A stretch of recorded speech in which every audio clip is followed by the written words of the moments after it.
হাতের মধ্যে এভাবে পাকিয়ে নিলে কিন্তু আর কোনো মতেই খুলবে না। এরকম দুধ পুলি বানালে পিঠে ফাটবেও না আর শক্তও হবে না, একদমই কিন্তু ভাঙবে না, এমনি সহজেই উঠে আসবে। কত সুন্দর সহজেই কাটা হয়ে যাচ্ছে। ভাপা পিঠে পুলি আর তার সাথে খেজুর গুড়। মা, দুটো পিঠা কিন্তু দারুণ হয়েছে। নমস্কার, নতুন একটা ভিডিওতে আপনাদের সবাইকে অনেক অনেক স্বাগত জানাই। সামনেই আসছে মকর, আর এই সময় কিন্তু প্রচন্ড রকম জাঁকিয়ে শীত পড়েছে। আপনারা অনেকেই বলেছিলেন দুধ পুলি তৈরি করে দেখানোর জন্য, আজকে আমি বানাবো দুধ পুলি।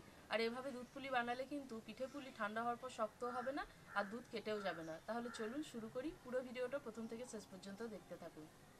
দুধ পুলি তৈরি করার জন্য আমি এখানে নিয়েছি সেদ্ধ চালের গুঁড়ি, আর পুরের জন্য নিয়েছি এখানে নারকেল কোড়া। আমি এখানে 1.5 খানা পরিমাণ নারকেল কুড়ে নিয়েছি, আর এখানে নিয়েছি পাটালি গুড়। পিঠের খামিরটা তৈরি করার আগে আমি প্রথমে পিঠের পুরটা তৈরি করে নেব। কড়াইতে 1 বাটি মতো পাটালি গুড় দেব, হাফ বাটি মতো জল দেব।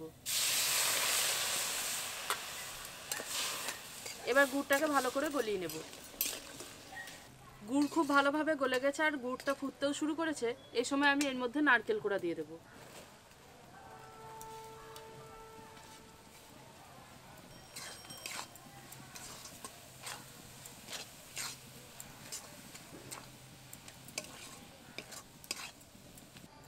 এবার খুব ভালো করে নেড়েচেড়ে এই পুরটাকে একটু শুকনো করে নেব, কারণ পুরের মধ্যে জল থাকলে কিন্তু পিঠে খুব ভালোভাবে হবে না, আর পিঠে কিন্তু সেদ্ধ হওয়ার সময় ফেটে যেতে পারে। নারকেলটা নাড়ছি, দেখুন একটু একটু কিন্তু জল আছে, এই জলটাকেও কিন্তু ভালো করে শুকিয়ে নেব।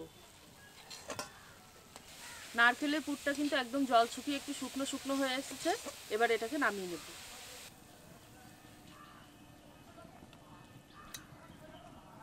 এবার আমি পিঠের খামিরটা তৈরি করে নেব। প্রথমে কড়াইতে জল দেব। এবার জলের মধ্যে দিয়ে দেবো খুব সামান্য পরিমাণ লবণ। আজ আমি দুধ পুলি বানাবো সেদ্ধ চালের গুঁড়ো দিয়ে, আপনারা চাইলে কিন্তু বাজারে কেনা চালের গুঁড়ো দিয়েও কিন্তু তৈরি করে নিতে পারেন। এবার জলটা ফুটতে শুরু করেছে, আমি এই চালের গুঁড়ো দিয়ে দেবো। আমি এখানে 1 বাটি পরিমাণ চালের গুঁড়ো নিয়েছি, এবার অল্প অল্প করে দিয়ে ভালো করে মিশিয়ে নেব।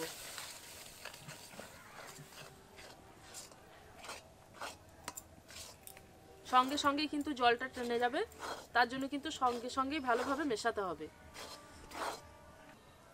গরম জলের মধ্যে চালের গুঁড়োটা দিয়ে ভালো করে মেখে নিয়েছি, এবার এটাকে নামিয়ে নেব। নামানোর পর এটা সঙ্গে সঙ্গে তুলব না, এখন ঢাকা দিয়ে 3-4 মিনিট রেখে দেব। ঢাকা দিয়ে কিছুক্ষণ রেখে দিয়েছিলাম, এখন দেখুন বেশ কিন্তু ভালোভাবে সব মাখো মাখো হয়ে গেছে। হাতের মুঠো করছে কিন্তু মুঠো হয়ে যাচ্ছে। এবার এটাকে তুলে একটা জায়গার মধ্যে নিয়ে নেব।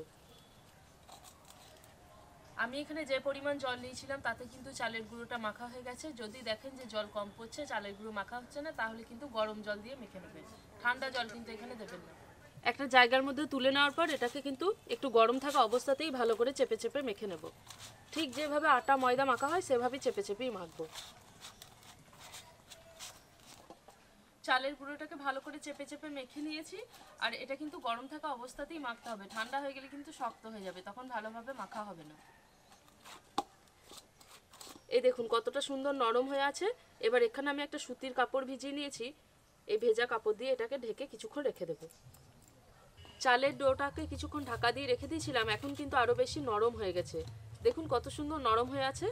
এবার এখান থেকে ছোট ছোট করে লেচি কেটে নেব, আর এই ডোটা কিন্তু খোলা অবস্থায় রাখবো না, লেচি কাটবো আর ঢাকা দিয়ে রেখে দেবো। এবার হাতের মধ্যে এটাকে ভালো করে গোল করে নেব, মধ্যেখানটা ফাঁকা করে একটা বাটির মতো শেপ দিয়ে নেব। হাতের মধ্যে চেপে চেপে এটাকে একটু খোলের মতো করে নিয়েছি। এবার মধ্যেখানে অল্প পরিমাণ পুর দেব। এবার এটাকে ভাঁজ করে ভালো করে মুড়ে নেব। আর এই সময় কিন্তু হাতের মধ্যে একটু চিটচিটে হয়ে লাগবে। একটা দিক ভাঁজ করে মুড়ে নিয়েছি, এবার মুখের দিকটায় আমি আরও একবার ভাঁজ দিয়ে দেবো, তাহলে কিন্তু আর খুলে যাবে না। আবারও চেপে দেব। এবার দেখুন এটাকে হাতের মধ্যে নিয়ে 2 ধার এরকম করে ঘুরিয়ে একটু লম্বা করে নেব, আর এতে করে কিন্তু দেখতেও ভালো লাগবে আর কোনো মতেই খুলবে না। এইভাবে আমি বাকি পিঠেগুলোও তৈরি করে নেব। আর হাতের মধ্যে যদি একটু চিটচিটে হয়ে লাগে তাহলে সামান্য পরিমাণ চালগুলো হাতের মধ্যে লাগিয়ে নেবেন, তাহলে দেখবেন আর চিটচিটে হয়ে লাগবে না। সব পিঠেগুলো আমি একইভাবে তৈরি করে নিয়েছি। এবার আমি আরো একটা দেখিয়ে দেব। যদিও এগুলো প্রায় সবাই জানেন, তবু একটা দেখিয়ে দিই। পাতলা করে খোলটা করে নিয়েছি। এবার অল্প পরিমাণ পুর দিয়ে দেব। এবার ভালো করে মুড়ে নেব।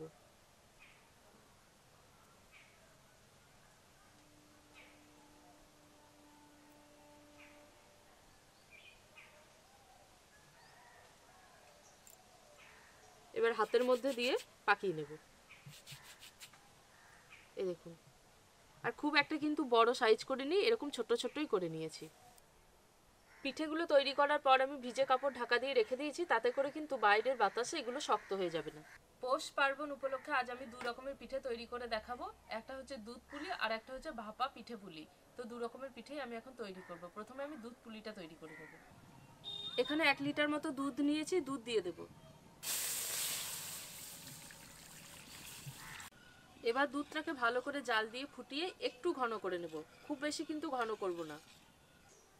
দুধ পুলি বানানোর জন্য আমি এখানে শুধুমাত্র দুধই ব্যবহার করছি। অনেকে কিন্তু করেন দুধ আর জল সমান অনুপাতে মিশিয়ে করেন, সেক্ষেত্রে কিন্তু দুধটা ঘন হতে অনেক বেশি সময় লেগে যায়। দুধটাকে খুব ভালো করে ফুটিয়ে জাল করে নিয়েছি, একটু ঘনও করে নিয়েছি। এবার এই দুধের মধ্যে দিয়ে দেবো 2টো ফাটানো এলাচ। আরও একটু ফুটে ওঠার জন্য অপেক্ষা করব। আমি এখানে দুধের মধ্যে এলাচটা ব্যবহার করলাম, তাতে করে দুধের মধ্যে খুব সুন্দর একটা সুগন্ধ বেরোবে।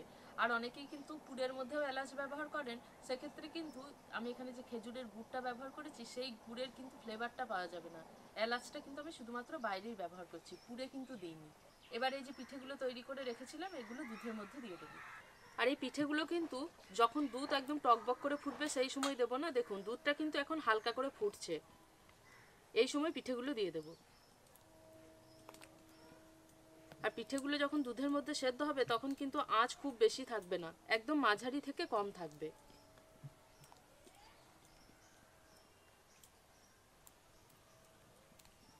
পিঠেগুলো সব দিয়ে দিয়েছি। এবার মাঝারি আছে পিঠেগুলোকে ভালো করে সেদ্ধ করে নেব দুধের মধ্যেই। খুব বেশি কিন্তু নাড়বো না, মাঝে মধ্যে 2-1 বার করে নেড়ে দেব। দুধ পুলি তো এমনিতে কম বেশি সবাই বানাতে পারেন, তবে কিছু ছোট ছোট টিপস আছে যেগুলো মাথায় রাখলে কিন্তু পিঠে একদমই ফাটবে না। তার মধ্যে অন্যতম হচ্ছে, যখন এই আঁচে দেবেন তখন কিন্তু আঁচটা কিন্তু একদম মাঝারি থাকবে, কম থাকলেও কিন্তু ক্ষতি নেই, দুধটা যাতে আস্তে আস্তে ফোটে। দুধের মধ্যে প্রায় 10 থেকে 15 মিনিট সময় নিয়ে ফুটিয়ে নিয়েছি। আর দেখুন দুধটা কতটা ঘন হয়ে গেছে, এর থেকে কিন্তু বেশি ঘন করব না। এবার এটাকে আমি নামিয়ে নেব। দুধেই সেদ্ধ করেছি, দেখুন একটা পিঠেও কিন্তু ফাটেনি, কত সুন্দর একদম গোটা গোটা হয়ে আছে। আর দুধের ঘনত্বটা দেখায় খুব বেশি পাতলা বা খুব বেশি মোটা নয়। এখন এটাকে ঢাকা দিয়ে কিছুটা ঠান্ডা হতে দেব। ওদিকে দুধটা ঠান্ডা হতে হতে আমি যে ভাপা পিঠে পুলিটা বানাবো তার জন্য এখানে জল বসিয়ে দেব। আমি এখানে মাটির হাঁড়ি নিয়েছি, এবার পরিমাণ মতো জল দিয়ে দেব। আর মাটির হাঁড়ি একবার গরম হয়ে গেলে কিন্তু তাপটা একদম সর্বত্র সমানভাবে থাকে। জল এই সময় একদম টকবক করে ফুটতে শুরু করেছে। এবার একটা ফুটো থালা নিয়েছি আমি, এটাকে এই হাঁড়ির মধ্যে বসিয়ে নেব। এরকম ফুটো ফুটো থালা না থাকলে কিন্তু যে কোনো এক ধরনের সুতির কাপড় বেঁধে নিলেই কিন্তু হবে এই হাঁড়ির মুখের উপর। এবার আমি পিঠেগুলো এই থালার উপর সাজিয়ে নেব।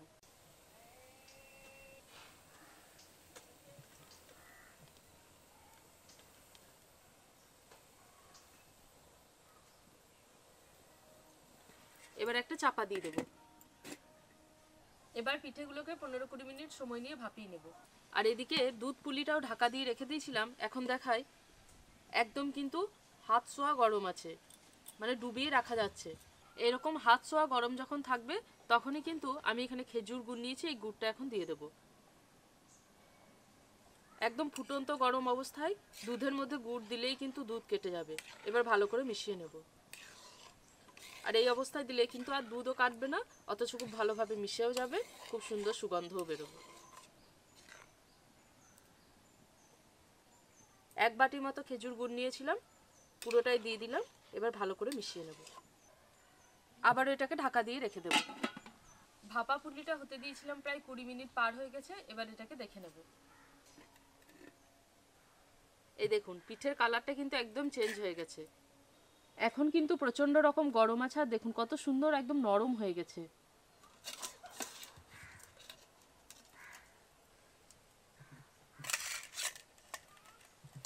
এরকম দুধ পুলি বানালে পিঠে ফাটবেও না আর শক্তও হবে না।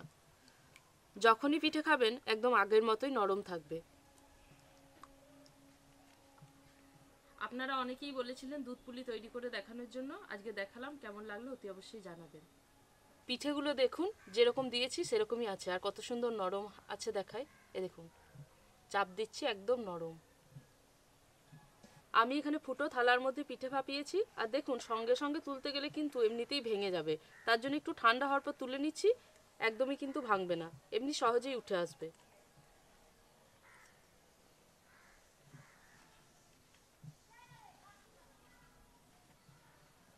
আর এই পিঠেও কিন্তু ঠান্ডা হওয়ার পর একই রকম নরম থাকবে, দেখুন কত সুন্দর নরম।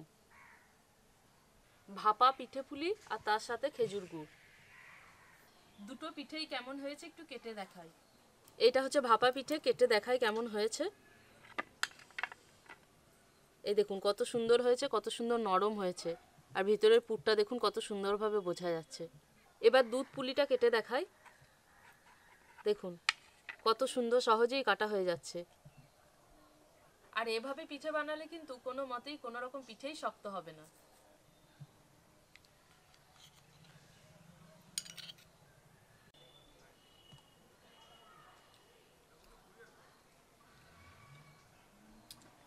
দুধ পুলিটা আমার খুব পছন্দ।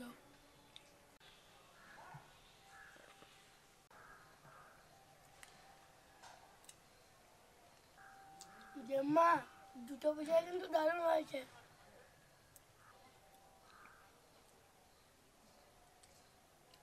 দুটো পিঠে হেভি খেতে। আপনাদের অনুরোধে আজকে বানালাম 2 রকমের পিঠে পুলি। কেমন হয়েছে অতি অবশ্যই জানাবেন। পারলে কিন্তু এই পৌষ পার্বণ উপলক্ষে বাড়িতেও তৈরি করে নিতে পারেন। আজকে এখানেই শেষ করছি, দেখা হচ্ছে পরের ভিডিওতে নতুন একটা রেসিপির সাথে। সবাই খুব ভালো থাকবেন, সুস্থ থাকবেন। দারুণ হয়েছে।